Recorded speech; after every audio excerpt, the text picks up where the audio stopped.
बोली श्री प्राणनाथ प्यारे की जय। श्री प्राणनाथ प्यारे की, श्री प्राणनाथ प्यारे की। આવું સુંદર સાજી આપણી વચ્ચે પૂજ્ય સ્વામીજી પધારી ચૂક્યા છે।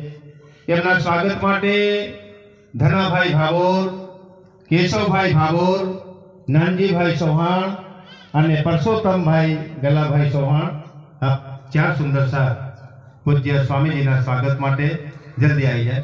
આવો।